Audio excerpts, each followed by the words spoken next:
Hey there, it's me Brady. Welcome back to my Unity Crash Course series made for beginners who are ready to create their first game. For today's episode, we will be creating UI elements, such as the minimap and the text that you see on screen now. So, let's get to it.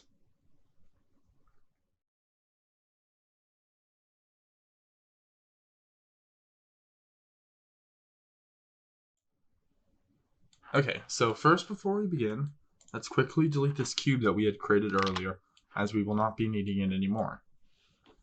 Alright, so to create the minimap for our maze, to make it easier to navigate through, and as well to find where the gems are, we're going to need a camera that is able to project itself really high, and Unity does happen to have a camera like that. So, to create it, we're going to come to Hierarchy, right-click, come down to Camera, and click Camera. Alright, so now with this camera, we can go ahead and reset its position. We're going to come down here to Projection and press Orthographic. Alright, and now for our position, we're just going to change the Y to be 500. And we're going to set rotation for the X to be 90. So that if you view on the game, you can see that it's pointed down towards our cube. Alright, so now we're going to set our size to be 41.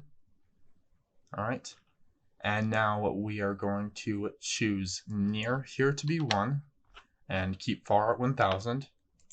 And now in our viewport rectangle, we're going to set X to be 0.74 and then Y to be 0.56. Width is going to be 0.26 and height is going to be 0.7. Alright, now if you view that in game, you'll see that we now have our minimap here. And that is really all it takes.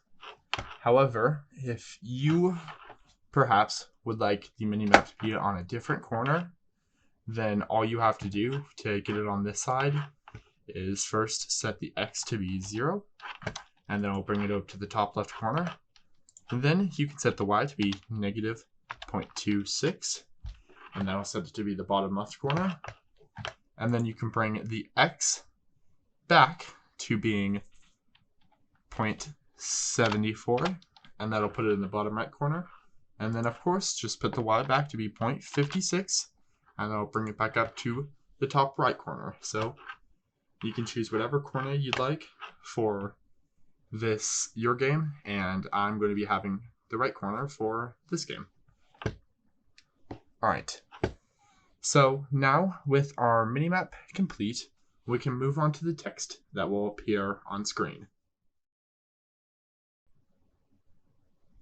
Alright, so now that takes us to the website, Font. So on this website, we are able to obtain custom fonts for free without having to purchase a creator's license. So now, the way to do this is to choose a theme of font that you like. I'm going to be choosing Pixel Bitmap. Select it, and now come down here to where it says more options, select that, and then come over here and check mark 100% free. And that should also automatically check mark public domain. Alright, and then we'll press submit. And now in doing that, it'll load up all of the fonts that you can use for your game. And there will be quite a lot of them. So with this, you can choose a font that you like. I'm going to choose Upheaval, and then click over here and click download, and go ahead and let it download.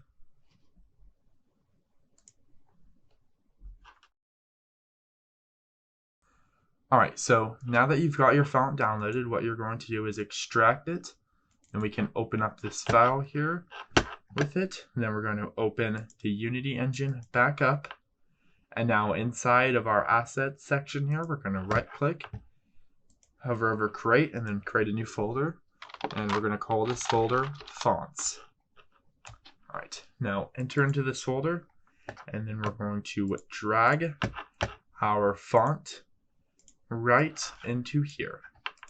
Alright, and if you have done it correctly, you should see this symbol where there's a capitalized A and then a lowercase a.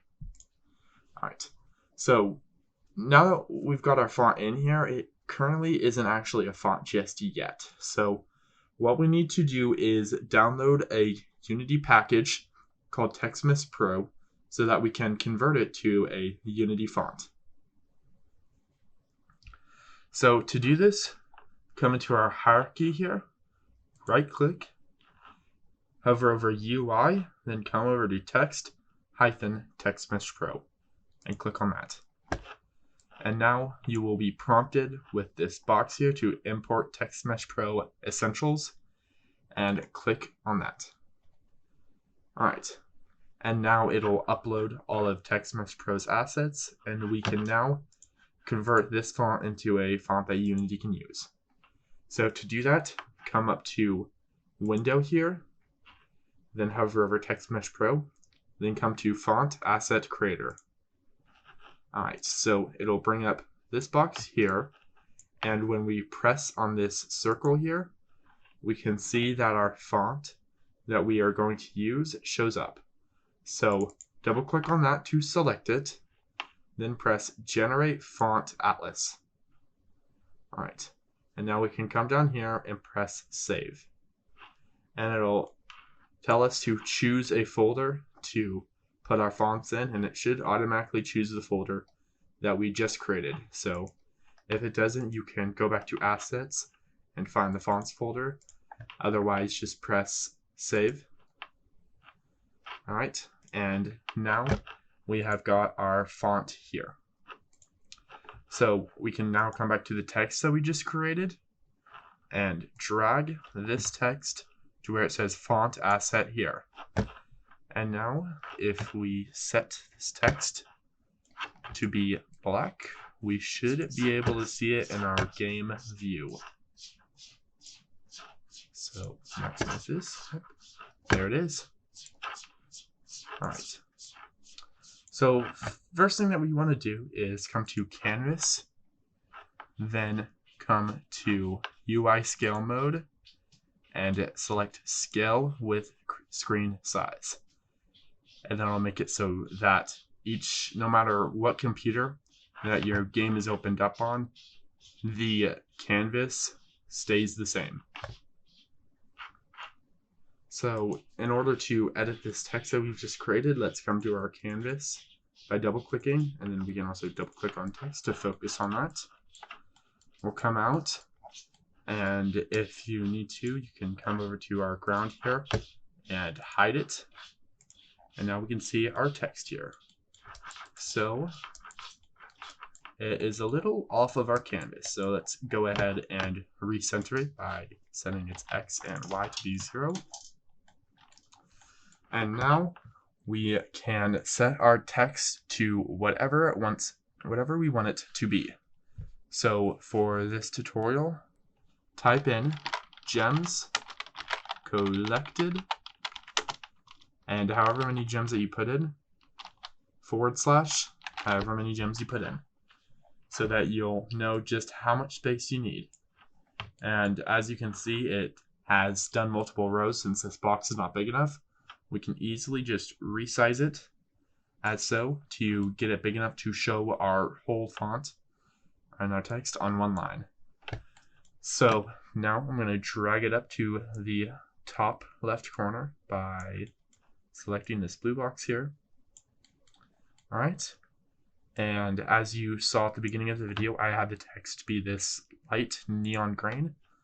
So I'm going to set it to be that because I feel that the color stands out very well among the red walls. And we are going to put a colon there to make it look better. And now let's enter into game view to make sure that it's not overlapping our maze here. We can go ahead and unhide the ground there. Alright, so now to make the font a little bit bigger, we can come down here to where it says font size and either drag right here where you're getting these two arrows and that'll increase the font size, or you can manually increase it by tapping in like 40. Alright, so let's see and make sure that that is not overlapping it. Alright, I'm going to increase it to be a little bit larger. maybe drag it up more. And then let's go ahead and reset our Z position. And bring it over to the right a little bit more and up. All right.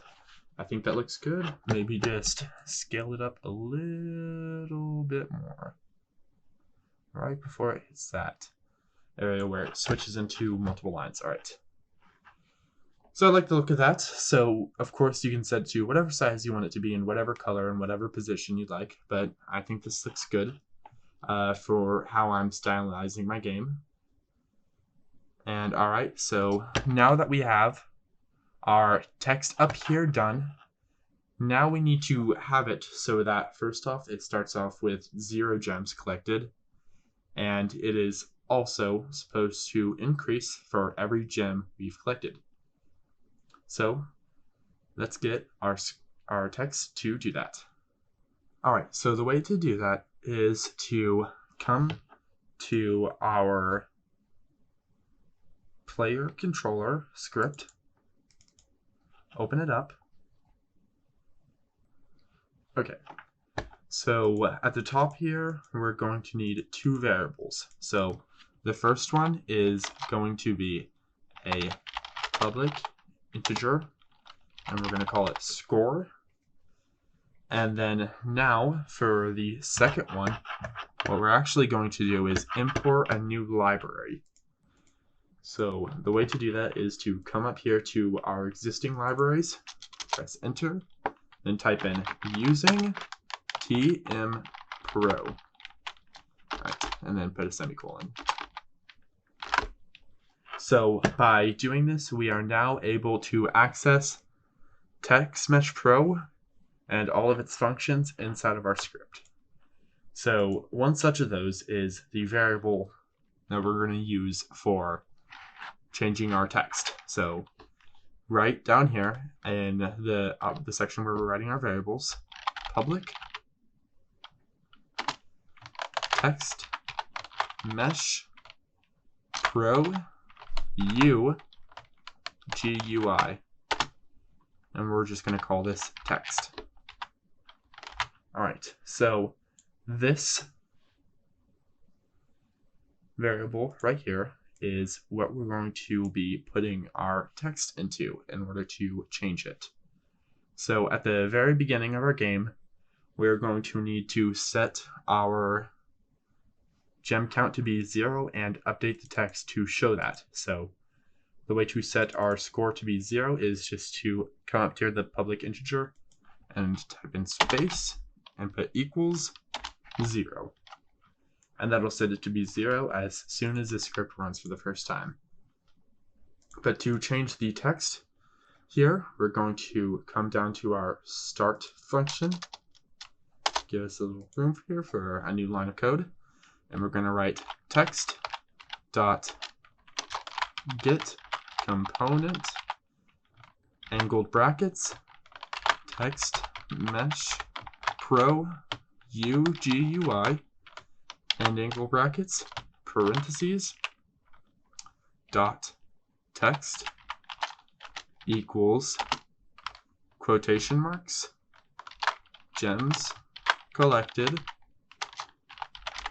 colon space plus score plus quotation marks /10. And then we'll of course have our semicolon at the end. So this line of code right here is going to take our text, it's going to go into our TextMesh Pro component and set the text to be equal to this. So our text here shows gems collected, and then we put a colon and then a space here.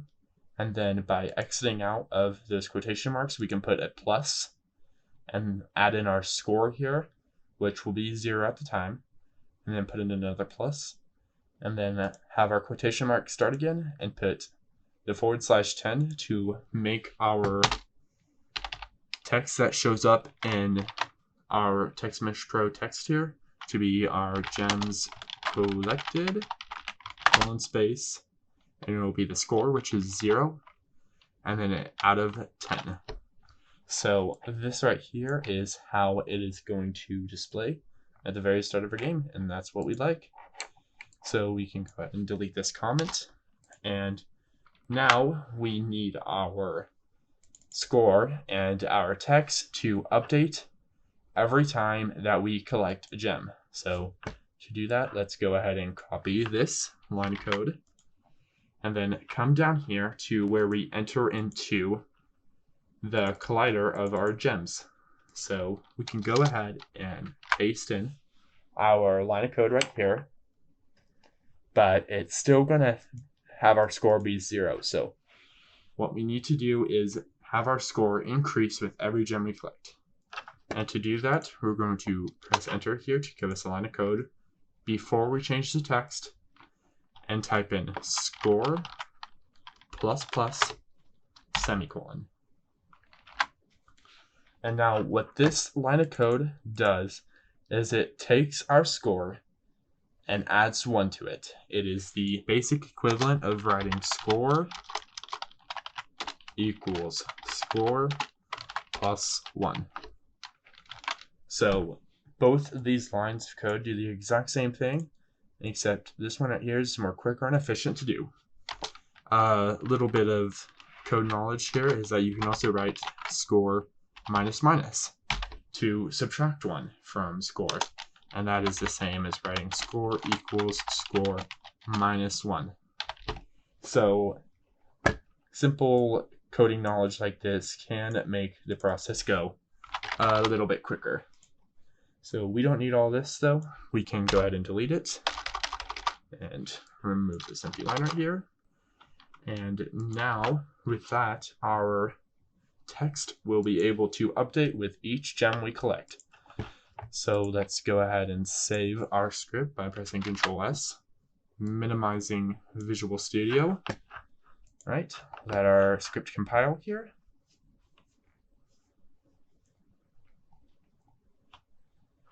All right, so now we can come into our player here, and you'll see that our new variable is being shown here. So we can go ahead and come over here to Canvas, take text, and drag it on to right here. And now it'll pop up there in the text variable that we've created.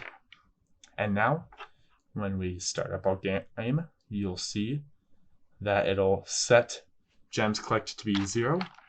And whenever we walk over to a gem, it'll update it and set it to 1. So let's go grab this gem over here. Also using our minimap now to navigate this maze, we can grab another one. And now it's set it to 2 out of 10. So let's come over here to grab this gem here. And whenever we pick it up, it'll now set it to 3 out of 10 and so on.